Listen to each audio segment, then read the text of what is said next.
Welcome to Season 9 of The Art of Custom from Hibbs Luxury Homes. This season, we're going to take you on a deep dive through each step of the custom home construction phase. From groundbreaking to moving day and everything in between, learn what to expect as your building plans turn into reality on the job site.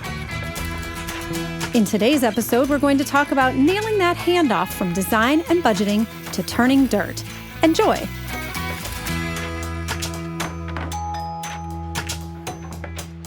What does it actually feel like to build a custom home? Ask 10 people, you're likely going to get 10 different answers.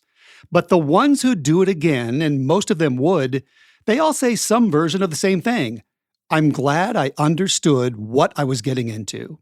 Last season, we gave you the map, the land, the plans, the team, and the budget.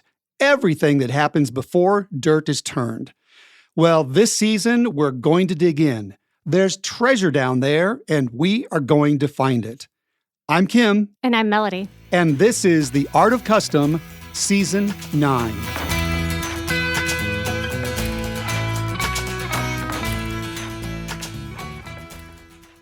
In Season 8, we covered the decisions that happen before the shovel touches dirt. We started with a vision, built a team, designed a house, hammered out a budget, and ended with a signed contract. Everything is on paper, but nothing is in the ground yet. I like how you said hammered out a contract. I know. That was clever. I love my puns. You know, we've been off for a few months, so you picked up right where you left off. That was pretty good. I'm a punny person. So I wanted to ask you, you've been doing this for 22 years now. Has it been that long? Yeah, and the PSA process isn't something that we typically would see in a production build. No, you would not. And it's very unique to custom. And so what do you think clients are often surprised about whenever they get into that PSA process? I think they're probably surprised about the formality of it and why it does need to be so formal, because really what it's doing is protecting them. It's giving them a roadmap, if you will, about what work is going to be done, what work will be performed, what the builder needs to be doing, what they need to be doing, what the architect needs to be doing, all to bring everything together for a construction contract and then the actual build itself. What phase of the PSA process do you think people often underestimate and think maybe, oh, we could probably just skip that? There's got to be at least one. I don't know that they believe that they can skip maybe, for example, the architectural phase. I think they might believe that it moves through a little bit more quickly than it does. I don't believe they think there's much importance to maybe some of the ARCs, the architectural review boards, or the DRCs, the design review committees have, the importance they have and they play into the actual design process. So that's probably something that they don't know much about. And they probably also don't understand how important and how much time it takes to actually put that budget together either. So I don't know that there's some things that they don't think might happen, but maybe things happen more quickly, if that makes sense. And what do you think is the most crucial step in that process? I think the design phase, it absolutely, because the design phase is going to lead into whether you get approval by the HOA or the ARC or DRC.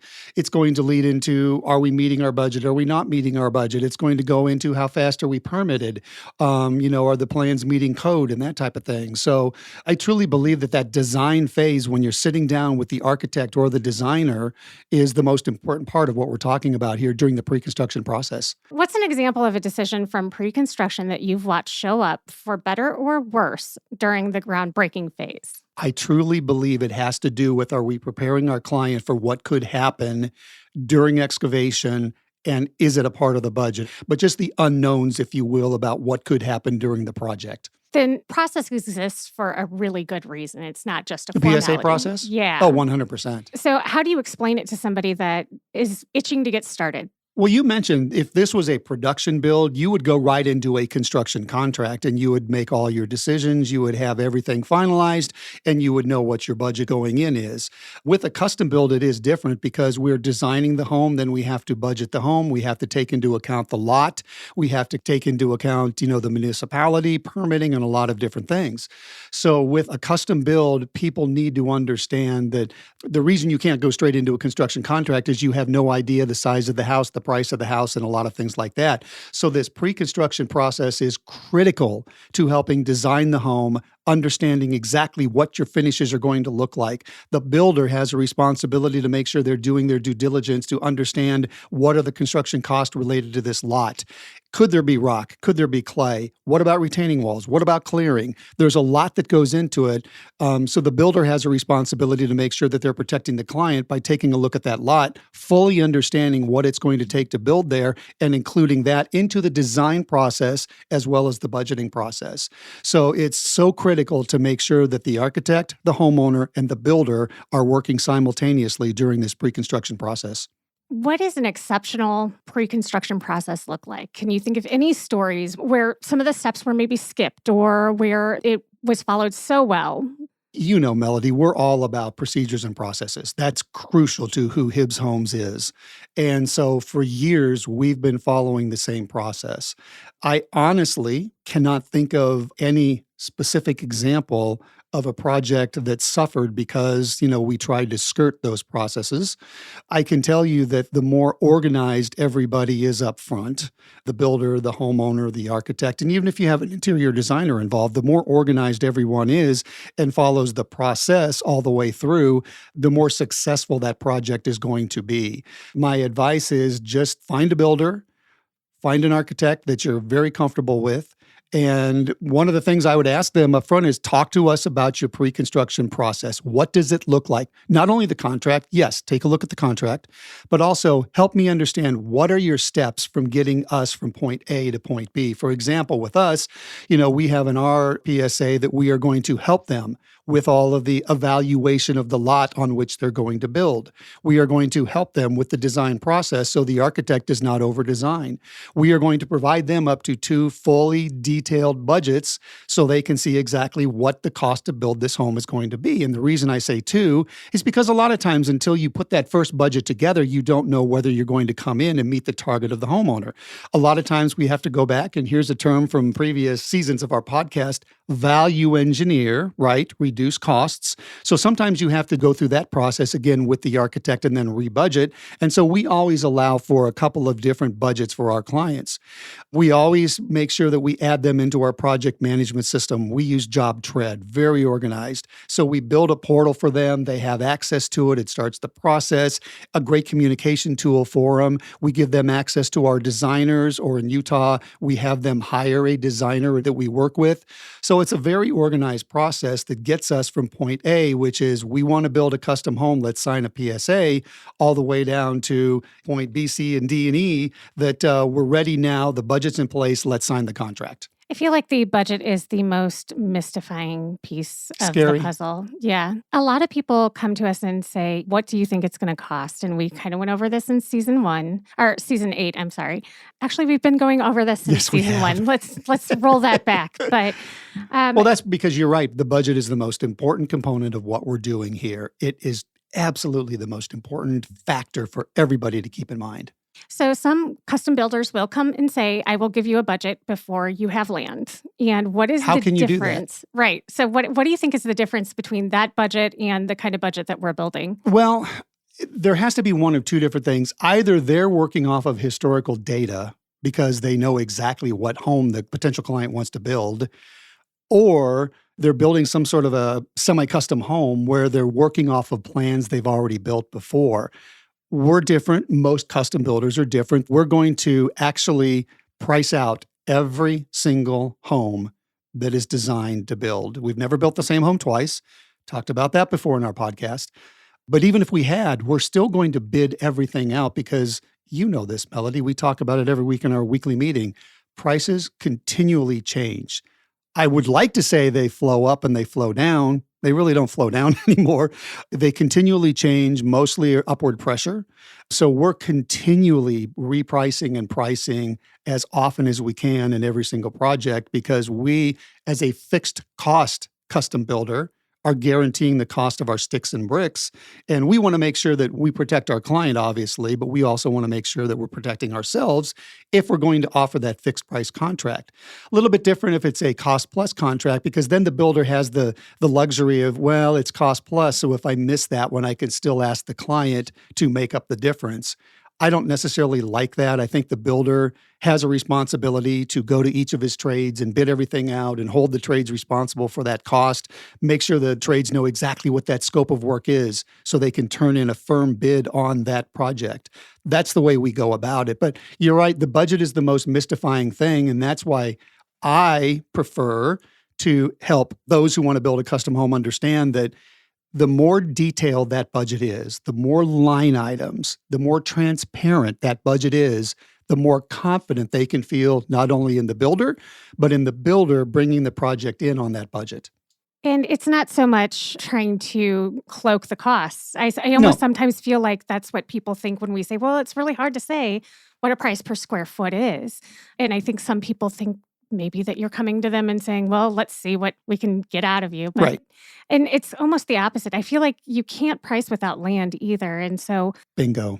And that's why the pre-construction component that we're talking about right here is so important. And it's really important, for example, in Utah.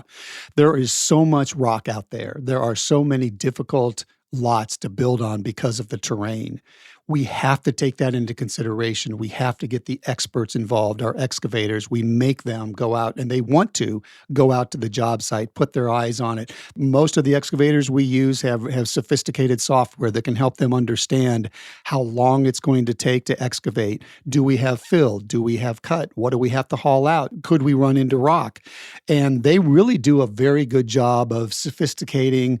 They offer a very sophisticated, I should say, estimate when it comes back. So we're very confident when we put those into our proposal that we know what the cost of excavation is going to be. So what's actually sitting on the table at the end of that PSA process when you're getting ready to put pen to paper? A lot.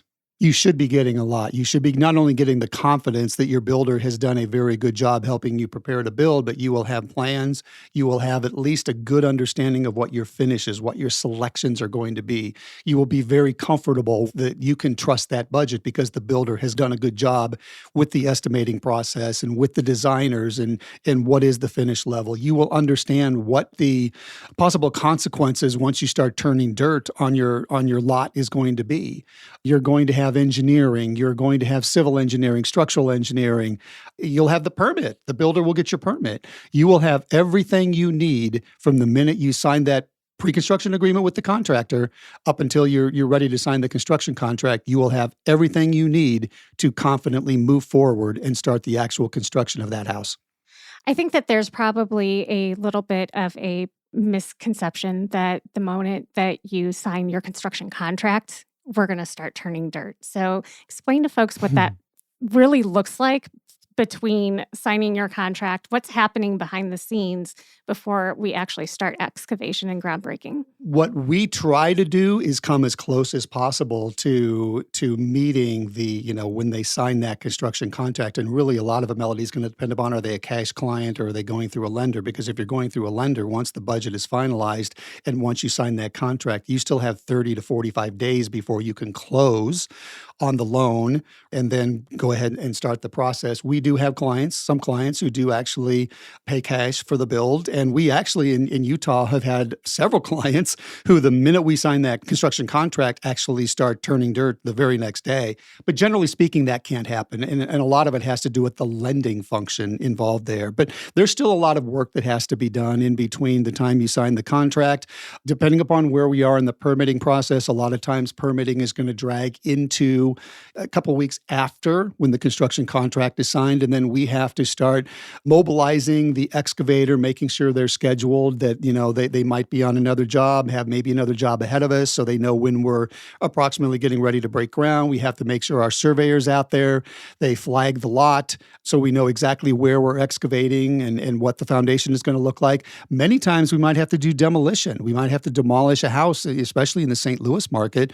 With a lot of infill building, we're demolishing a home. In the Utah market and St. Louis market, sometimes we have trees we have to clear. Sometimes we have retaining walls that we have to build. So I know everybody likes to think we're going to be able to start excavating for the foundation right away, but a lot of it's going to depend upon the lender. A lot of it's going to depend upon cash versus a lender. A lot of it will depend upon where we are in the permitting process. We generally, though, if there is a lender involved, the minute we get word that there's a clear to close date, that we know when the homeowner is going to close, we try to schedule everything. So either the demolition or the excavation happens within a week of whenever they close on that loan. We're going to start into this season if we are talking all about those milestones and that process moving forward from And, here. we've this is our 9th season. So in our previous 8, we've touched on a lot of this from time to time. But as you and I talked about when you were putting together the rundown for the season, things change in the construction industry. They've changed dramatically, especially since COVID, the way we build and how long it takes and how much it costs, what some of the codes are and things like that. So if anybody has listened to some of the previous seasons and previous episodes, if they think, oh my gosh, well, we've heard this before, well, you really haven't. We're introducing new voices, we're introducing new information. And as I say, the codes change every 3 years. The building industry changes every single year. We're going to try to freshen everything we're bringing and get more in depth to help people truly understand what it's like to build a custom home. We've gone through the building process, and the construction piece of it has always been 1, maybe 2 episodes when we were talking about the process. Instead, this time we're going to be breaking it down. Each episode, we're going to focus on a different milestone, and we're going to dig deep into what to expect. You did it again. Dig deep. Yes. I think that might be my thing, and that might be my thing lately. No, this is really going to be, I think, not only an educational season, but a fun season, because we're going to have some great guests who work with us and really good information. And for those who are thinking about building a custom home, remember, our podcast is always for the consumer, those who want to build. We're not a B2B. We don't want to provide our information to those in the industry already. We are trying to help someone who's building a home, whether it's in Park City, whether it's in St. Louis. Quite frankly, we want to help anybody who's building a home anywhere in this country. And as we go along, we're going to try to give everybody the information they need to be successful, and at least the information that they need to understand the process. It will vary a little bit from region to region and that type of thing, but generally the information that we're going to provide is something that you can really understand what the custom building process is all about. And we're going to get into what it's really like to build, being out on that job site every day. Yeah. We're going to talk about the exciting decisions. We're going to talk about managing frustrations. We're going to talk about how to address the hard stuff with your builder and have those tough conversations, because just like a marriage, there's going to be arguments. We always say that the building process is like a marriage. So, and then we're even going to help with planning moving day and, what to expect with wrapping up in warranties. So a lot of people go to their builder thinking they're buying a home, but they're actually buying expertise in process. And that's what we're going to talk about this season. You're absolutely right. The procedure and process is so important. And that's why I think, number one, when you start looking for a builder, I always recommend go to your local home builders association or your state home builders association or even your state Better Business Bureau. They all have drop-down menus of either builders or remodelers or people that are very reputable. Start there. And then when you start interviewing builders, I cannot stress enough the process behind everything from step 1, pre-construction, all the way to the warranty phase is critical. Ask them specifically to tell you what that process looks like. Do you have documentation? How do you follow it? What's your project management software look like? How do you communicate with us? A lot of different things that we'll talk about as we go along, but it's that process that matters more so than anything, and it starts with a really good, solid pre-construction services agreement. How is it outlined, and what does it protect you from, and what are you going to get from it? We are here to tell you that the clients that have loved their home at the end are usually the ones who understood the process or became deeply, intimately familiar with the process every step of the way. And that's exactly what this season is about, is what our entire show is focused on, is helping you build a home that you love. Yes, and it's going to be a fun season. We really look forward to sharing it with everybody and having some more voices from the Hibbs Homes team on as well. Do you have any questions about the process or ideas for future episodes? I want you to bring those to us. Our email is podcast@hibbshomes.com. You can leave us a voicemail at 844-HIBBS20, or you can jump on our quiet but growing Reddit community. We're going to be posting episodes up there. It's a really great way to find old episodes as well. There's archives from each season. You can also find all of those on Apple Podcasts and anywhere you're listening to. That's it for episode 1. Episode 2, we are going to, here I go, I'm trying to channel my inner melody. We are going to dig into excavation with Craig Johnson, who's our Director of Construction in the Park City market. So hope everybody can join us then. Have any questions about the process or ideas for future episodes? Bring them to us. Email podcast@hibbshomes.com, call 844-HIBBS-20, or find us at Reddit at r/Art of Custom Building. The Art of Custom is produced by Hug Monster Sound. Our editor is Sarah Fink, with original music by Adam Frickfordine. Thanks for listening.